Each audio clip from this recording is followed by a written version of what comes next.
السلام علیکم ورحمۃ اللہ وبرکاتہ۔ الحمد للہ الذی شرفنا علی سائر الامم برسالة من اختصه من بین الانام بجوامع الکلم وجواہر الحکم، وصلی اللہ تعالی علی خیر خلقہ محمد وعلی آلہ واصحابہ وبارک وسلم، ما نطق اللسان بمدحہ ونسخ القلم، اما بعد، قال اللہ تبارک وتعالی فی القرآن المجید والفرقان الحمید، اعوذ باللہ من الشیطان الرجیم، بسم اللہ الرحمن الرحیم، ما زاغ البصر وما طغى لقد رأى من آیات ربه الكبرى، صدق اللہ العظیم۔ ایک بار اللہ کے حبیب تاجدار دو عالم احمد مجتبی محمد مصطفیٰ صلی اللہ علیہ وسلم پر عقیدت اور محبت سے نماز والا درود شریف پڑھ لیں۔ اللہم صلی علی محمد وعلی آل محمد کما صلیت علی ابراہیم وعلی آل ابراہیم انک حمید مجید، اللہم بارک علی محمد وعلی آل محمد کما بارکت علی ابراہیم وعلی آل ابراہیم انک حمید مجید۔ کہ سورج چاند ستارے زمیں آسماں پر، سورج چاند ستارے زمیں آسماں پر، احسان میرے نبی کا ہے سارے جہان پر، احسان میرے نبی کا ہے سارے جہان پر۔ حضرات گرامی، میں نے ابھی آپ حضرات کے سامنے سورہ نجم کی ایک آیت کریمہ کی تلاوت کی ہے، اور یہ ہے معراج کے متعلق۔ آپ صلی اللہ علیہ وسلم جب معراج میں تشریف لے گئے تو ایک اللہ تبارک و تعالیٰ نے سورہ بنی اسرائیل میں تذکرہ کیا عبدہ کہہ کر، یعنی میرا بندہ، اور یہ تذکرہ بندہ کا صرف یہی کیا، کہاں؟ دنیا میں، کہ میرا بندہ مسجد حرام سے مسجد اقصی گیا، مسجد اقصی سے عرش معلی گیا، سدرۃ المنتہا کروس کر کے، اور ایک عبدہ کا لفظ لایا، والنجم اذا ہوا ما ضل صاحبکم وما غوا وما ينطق عن الہوا ان هو الا وحی یوحی علمہ شدید القوی ذو مرۃ فاستوى وهو بالافق الاعلی ثم دنا فتدلی فکان قاب قوسین او ادنی فاوحى الى عبده ما اوحى۔ تو یہ عقیدہ ایک سمجھ لیجئے، اللہ تبارک و تعالی نے عقیدہ بنایا۔ ایک طبقہ وہ تھا جو گمراہ ہوا یہ سوچ کر کہ نبی کیسے جا سکتا ہے اس پر جہاں قرۂ نار بھی ہے اور قرۂ زمہریر بھی ہے۔ زمہریر اس جگہ کو کہتے ہیں جہاں انسان جائے تو برف بن جائے، وہ اس وادی سے کیسے ایک نبی کروس کر سکتا ہے؟ اور قرۂ نار وہاں جو اتنی تپش ہے، آگ ہے کہ انسان جھلس کر راکھ ہو جائے۔ تو یہ دو وادی سے اللہ کے رسول گزرے کیسے؟ یہاں ان کی عقل ختم ہو جاتی ہے۔ تو یہ ایک عقیدہ ہے۔ دوسرا یہ ہے کہ ایک نے سمجھا کہ نبی یہاں سے وہاں گئے، وہ یہ ہو گیا، یہ وہ ہو گیا۔ کیا سمجھا؟ میرا نبی تو احمد ہے، میرا خدا احد ہے۔ ایک طبقہ نے سمجھا کہ جب نبی عرش معلی پر گئے تو وہ احد ہو گیا، اور وہ جو احد تھا وہ احمد ہو گیا۔ تو یہ عقیدہ سمجھا دیا اللہ تبارک و تعالیٰ نے کہ فَأَوْحَى إِلَىٰ عَبْدِهِ مَا أَوْحَى، کہ میرا بندہ یہاں بھی بندہ تھا وہاں بھی بندہ تھا، یہاں بھی مسجود تھا وہاں بھی مسجود ہے۔ اس لیے اللہ کہہ رہا ہے کہ میں معبود یہاں بھی، میں معبود وہاں بھی، میں ساجد یہاں بھی، میں مسجود یہاں بھی، میں مسجود وہاں بھی، یہ ساجد یہاں بھی وہ ساجد وہاں بھی، یعنی سجدہ کرنے والا یہاں بھی تھا، سجدہ کرنے والا وہاں بھی تھا۔ تو اس لیے میرے محترم بزرگوں دوستو، دوسری چیز یہ کہ یہ معراج کا جو موقع ہے اس میں دو چیز ملتی ہے۔ ایک وہ ہے جو نماز سے سلسلہ شروع ہوتا ہے، اور ایک میسج ملتا ہے توحید کا۔ اب آپ اندازہ لگائیے کہ اللہ کے رسول صلی اللہ علیہ وسلم جب ام ہانی کے گھر سے نکل رہے ہیں تو 2 رکعت نماز پڑھ کر کے نکل رہے ہیں، اور یہ معراج کے موقع پر 5 وقتہ نماز فرض ہوئی ہے جو سن 12 نبوی میں فرض ہوئی، ہجرت سے 1 سال پہلے۔ تو معراج سے پہلے جو نمازیں پڑھی جاتی تھی وہ صرف 2 وقت کی نماز پڑھی جاتی تھی، ایک فجر کی اور ایک عصر کی، یعنی ایک صبح کی نماز ایک سورج ڈوبنے سے پہلے یعنی عصر کی نماز پڑھی جاتی تھی۔ تو آپ صلی اللہ علیہ وسلم سفر کر رہے ہیں معراج کا، تو 2 رکعت کی نماز پڑھ کر کے اب نکلے، کہاں گئے؟ مسجد اقصی۔ اچھا، مسجد اقصی اور بیت المقدس یہ 2 چیز ہے، ایسے ہی ہے جیسے بعض لوگ نہیں سمجھ پاتے ہیں۔ لوگ کہتے ہیں خانہ کعبہ کو یہی مکہ ہے، خانہ کعبہ کو کہتے ہیں کہ مکہ ہے، حالانکہ مکہ ایک شہر ہے اور اس شہر میں ایک خانہ کعبہ ہے، بیت اللہ ہے۔ ویسے مسجد اقصی ایک الگ چیز ہے اور بیت المقدس ایک الگ چیز ہے۔ بیت المقدس ایک شہر کا نام ہے، کیونکہ اگر بیت المقدس ہی مسجد اقصی ہوتی تو پھر سبحان الذی اسری بعبدہ لیلا من المسجد الحرام الی المسجد الاقصی اللہ کیوں کہتا؟ پھر مسجد اقصی کی جگہ بیت المقدس کہہ دیتا اللہ تعالیٰ۔ پتہ یہ چلا کہ شہر کا نام ہے بیت المقدس اور بیت المقدس میں ہے مسجد اقصی۔ یہ بات سمجھ لیجئے، بعض لوگ نہیں سمجھ پاتے۔ دوسری چیز یہ ہے کہ اب یہاں سے ایک میسج ملتا ہے، نماز سے شروعات کی معراج سفر، یعنی معراج کا سفر شروعات ہوا نماز سے۔ اب مسجد اقصی گئے، وہاں امام الانبیاء بنے، تمام نبیوں اپنے جو ہے صف میں کھڑے ہوئے ہیں، آقا آگے بڑھے، امام الانبیاء بنے، وہاں بھی 2 رکعت نماز پڑھی گئی۔ پھر وہاں سے آپ اللہ کے ہاں گئے، پھر وہاں نماز کا تحفہ ملا، یعنی نماز سے شروعات ہوئی، نماز پر اختتام ہوا۔ دوسری چیز ملا ہے توحید۔ یہ توحید ہے کیا؟ تو اللہ تبارک و تعالیٰ سمجھانا یہ چاہتا ہے کہ توحید کو ایسے ہی سمجھو جیسے ان لکم فی الانعام لعبرہ نسقیکم مما فی بطونہ من بین فرث ودم لبنا خالصا۔ اللہ کہتا ہے میری نشانیوں کو عقل مند ہی سمجھ سکتے ہیں، بے وقوف نہیں سمجھ سکتے۔ عبرت کے لیے وہ کیا ہے؟ اللہ کہتا ہے ایک نشانی دیکھو، وہ نشانی یہ ہے کہ تم اپنے آنگن میں، اپنے صحن میں بھینس کو دیکھو۔ اللہ تعالیٰ کس کا لیے؟ سمپل بھینس کا مثال دے کر سمجھا رہا ہے۔ تم اپنے آنگن میں دیکھو، ایک بھینس ہے، اس بھینس کو بنایا کس نے؟ تیرے رب نے بنایا۔ وہ بھینس چارہ چرتی ہے، گھاس کھاتی ہے، وہ گھاس کس نے پیدا کیا؟ تیرے رب نے۔ اور جس ہاتھ نے کاٹا اس ہاتھ کو کس نے بنایا؟ تیرے رب نے۔ جو انسان اسے کھلا رہا کس نے بنایا؟ تیرے رب نے۔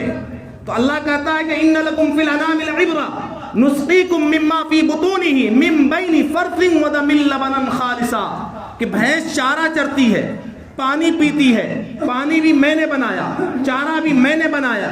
اب بھینس چارہ کھاتی ہے، پانی پیتی ہے، اب وہ چارہ کہاں گیا؟ میدا میں۔ میدا نے اپنا کام کیا، میدا کون بنایا؟ میں نے بنایا، اس کے اندر مشین میں نے فٹ کی ہے۔ اب وہ میدا چارہ کو چبا رہی ہے، اسے مسل رہی ہے، پھر تیار کر رہی ہے، پھر وہ چارہ الگ ہوتا ہے، رس الگ ہو جاتا ہے، چارہ گوبر بن جاتا ہے، اور وہ رس پھر جو ہے جگر میں جاتا ہے، پھر جگر اپنا کام شروع کرتا ہے، پھر وہ جگر جو ہے خون بناتا ہے، پھر وہ خون کے ساتھ پھر الگ کرتا ہے، ایک طرف دودھ ایک طرف خون۔ اب اللہ کہتا ہے ان لکم فی الانعام لعبرہ نسقیکم مما فی بطونہ من بین فرث ودم لبنا خالصا۔ جو تو دودھ پیالے میں گٹ گٹ کر کے پی جاتا ہے، ذرا سوچ تو صحیح یہ دودھ آیا کہاں سے ہے؟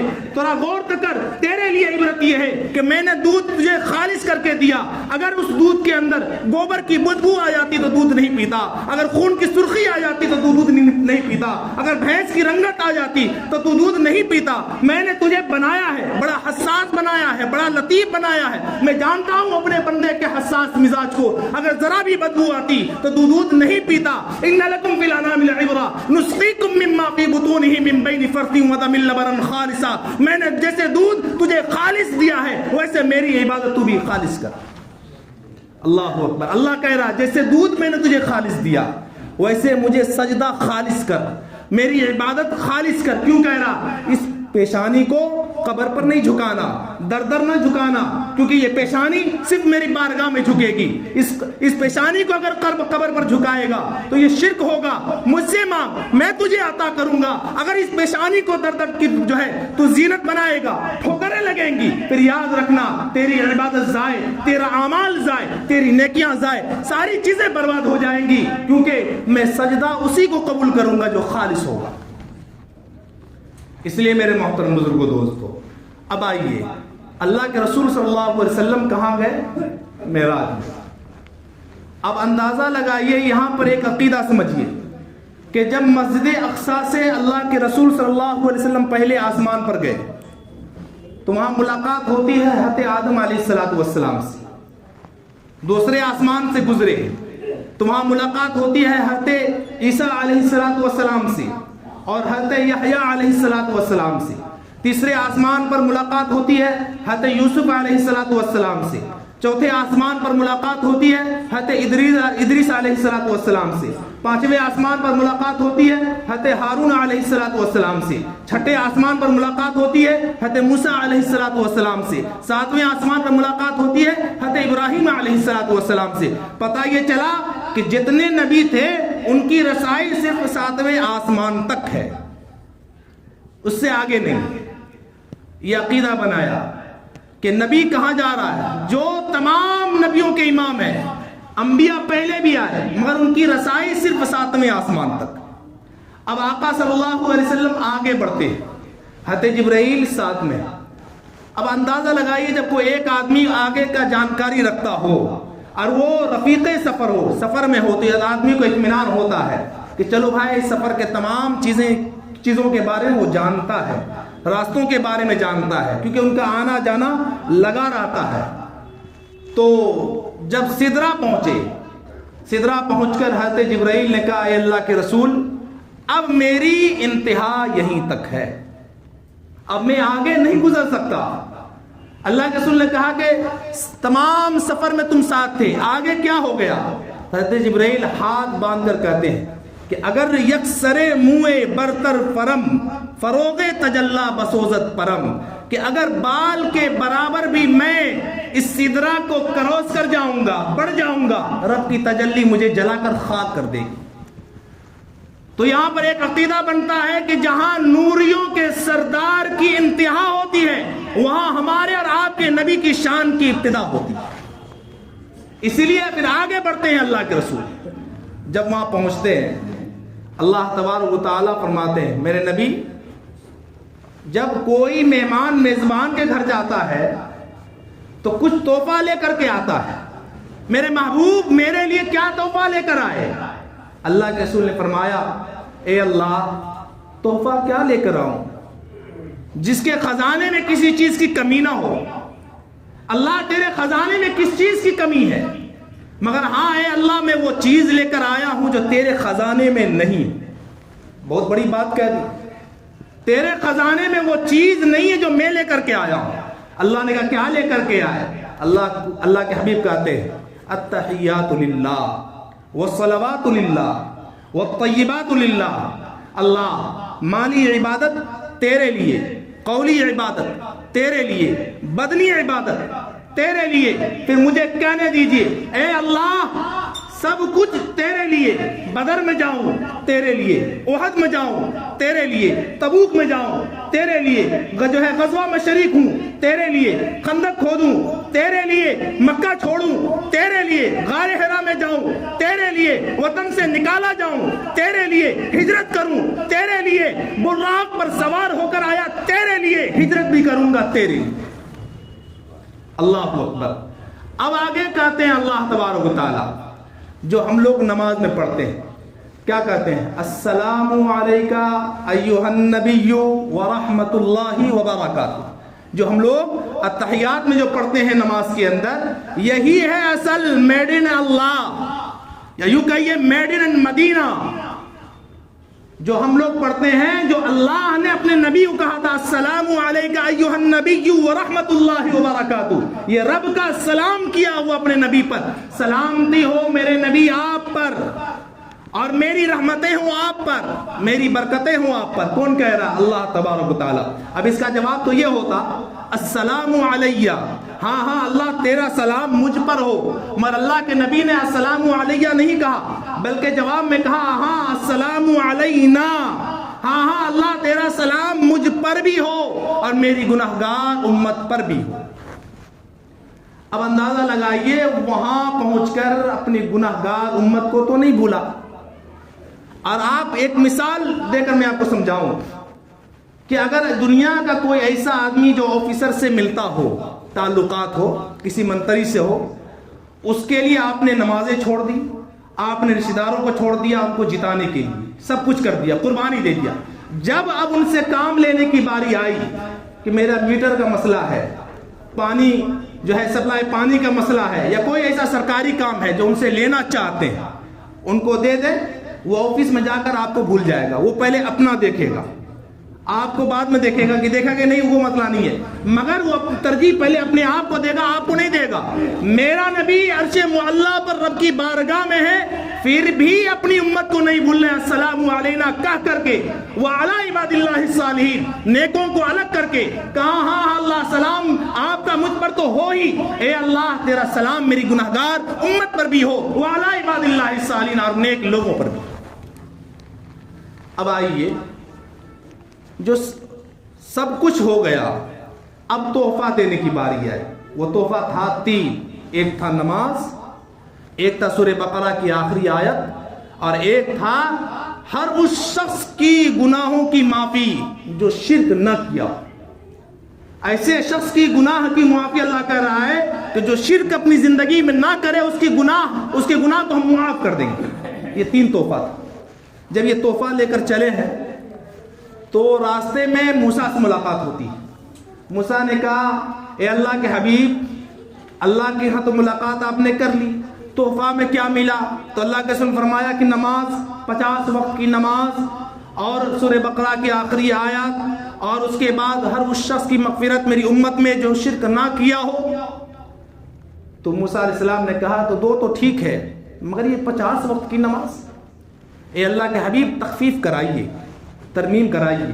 میری اپنی امت کا تجربہ ہے, میری امت تو 2 وقت کی نماز نہیں پڑھ سکی, آپ کی امت تو اور کمزور ہے, آپ کی امت کیسے 50 وقت کی نماز پڑھ لے گی؟ آپ جائیے اللہ سے ترمیم کرائیے, آپ تو امام الانبیاء ہیں, آپ تو حبیب کبریا ہیں. اللہ کے حبیب آتے رہے جاتے رہے. نماز کتنی بچی؟ گئے 9 مرتبہ. نماز کتنی بچی؟ 5. اب جب 10ویں مرتبہ آئے ہیں موسیٰ کے پاس, موسیٰ کہتے ہیں اے اللہ کے حبیب 5 بھی بہت زیادہ ہے, اور صحیح معنوں میں زیادہ ہے. جب نہیں پڑھتے ہیں تو اندازہ ہوتا ہے کہ صحیح کہہ رہے تھے موسیٰ کہ نہیں 5 بھی زیادہ ہے, ہونا تو ایک ہی چاہیے تھا تاکہ ایک بندہ میں نپٹا لیتے پورے دن بھر کی نماز. تو کہا کہ اب آپ کام کرائیے. موسیٰ علیہ السلام سے کہا اللہ کے حبیب نے کہ شرم آتی, اتنا آنا جانا ہوا, شرم آتی ہے, اب میں نہیں جا سکتا. تو لوگوں نے اعتراض کیا کہ 1 وقت میں بھی کم ہو سکتا تھا. اگر اللہ کے حبیب چاہتے اے اللہ یہ جو 45 جو بار بار آنا جانا ہو رہا ہے, بہتر ہے کہ ایک ہی مرتبہ 45 کم کر دیجئے.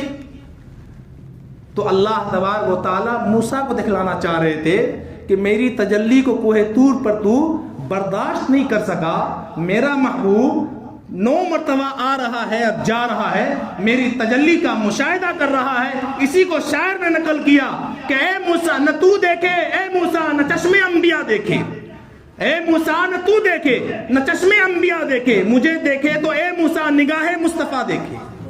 جی اللہ مشاہدہ کروا رہا ہے, تو ایک تجلی میں بے ہوش ہو گیا, میرا محبوب بار بار میری تجلی کا مشاہدہ کر رہا ہے, آ رہا ہے اور جا رہا ہے. تب ہو گئی نماز 5, اور اللہ نے کہا میرے محبوب میں ہوں خدا, بات میری وہی رہے گی. نماز کی تعداد تو کم ہو سکتی ہے مگر ثواب کم نہیں ہوگا, پڑھو گے 5 ثواب 50 کا ملے گا.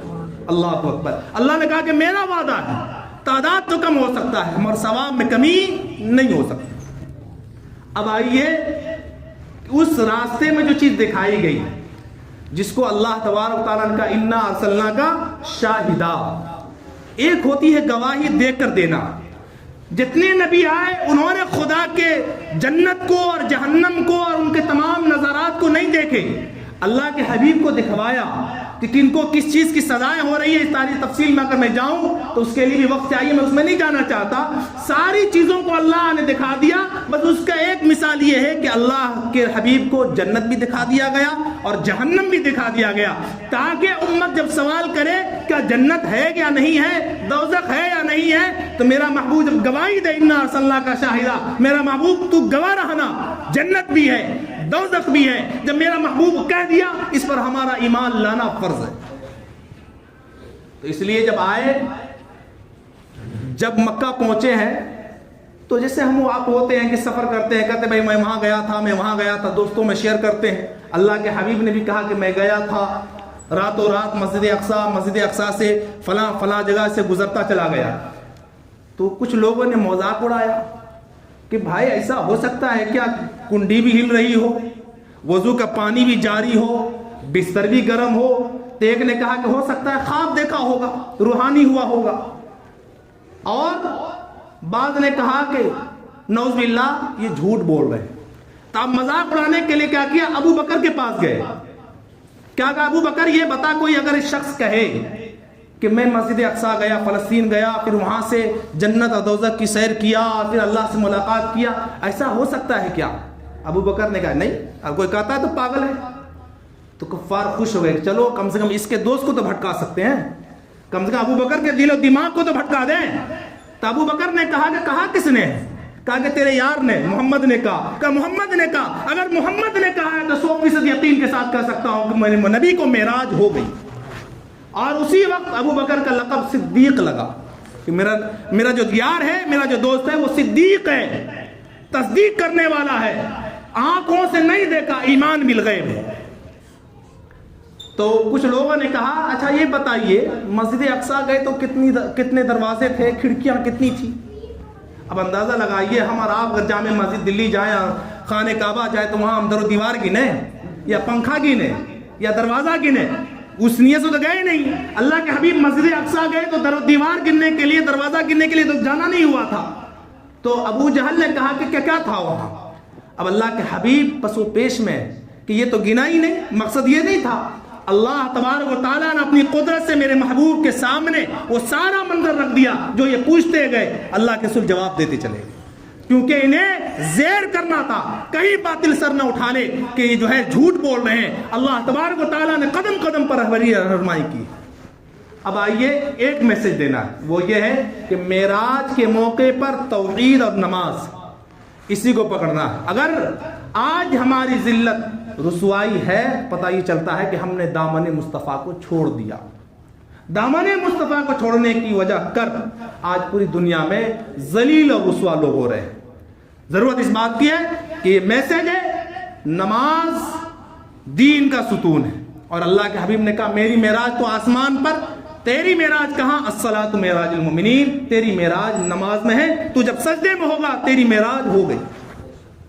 تو اس لیے لہٰذا گزارش ہے کہ اس معراج کے سفر سے ہمیں کچھ سبق لینا چاہیے. اللہ تعالیٰ سے دعا ہے اللہ تعالیٰ ہم سب کو کہنے سننے زیادہ عمل کی توفیق عطا فرمائے.